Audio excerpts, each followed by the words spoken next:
All right, and here to talk with us more about all of this is San Francisco Supervisor Rafael Mandelman. Thank you so much for joining us, Mr. Supervisor. Yeah, great to be here. All right, so clearly a lot of public support, as you just heard, for a car-free JFK. Your Parks and Rec department also did a survey. 70% of respondents saying that they are in favor of this move.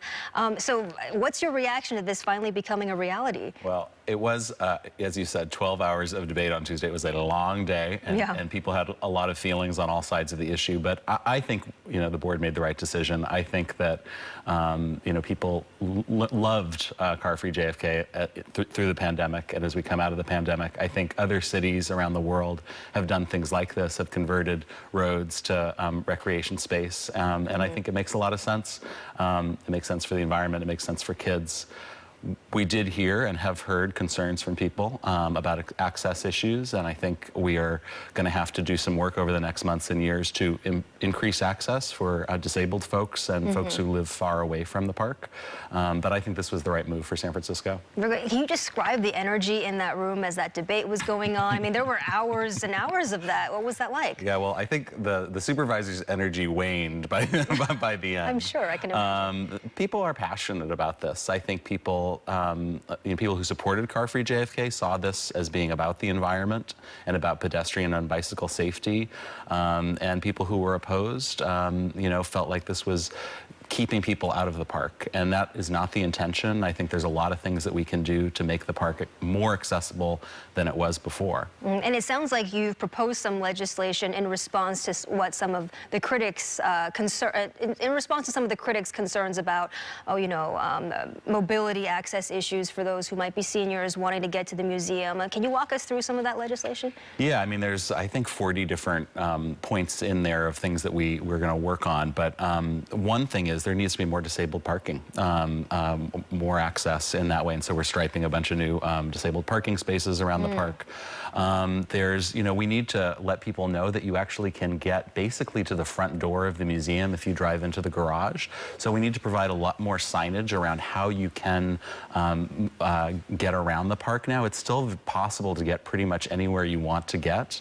And there's still 5,000 parking spaces in the park. So there's still a lot of access, but we need to make sure that people know how to get around. And then we need to have, we've instituted a shuttle that carries people around the park, but we need to increase the frequency of that. We need to make it really easy for people to get around.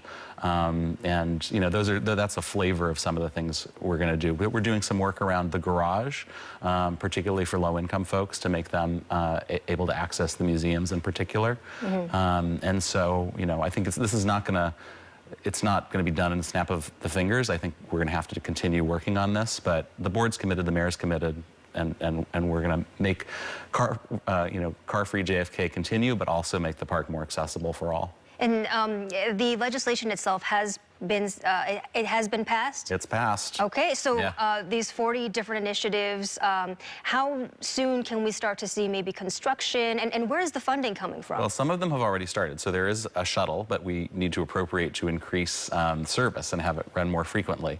We're going to need to, some of the changes around the use of the garage already happening. The striping will be happening. The striping of new disabled access spaces will be happening over the next few months.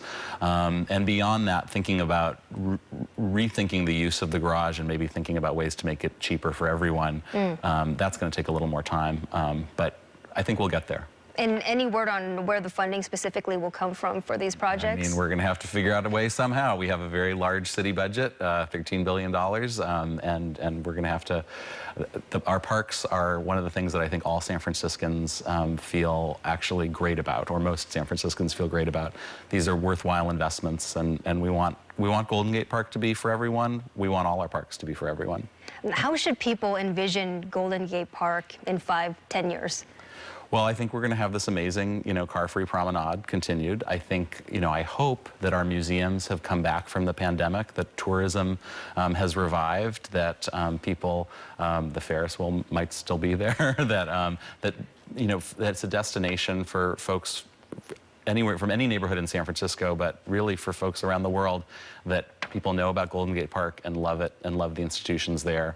And are also able to feel safe and do things outside their cars. Wonderful. San Francisco Supervisor Rafael Mandelman, thank you so much for your perspective and for joining us on the show today. Thank you so much for having me. All right, we'll be right back. All right.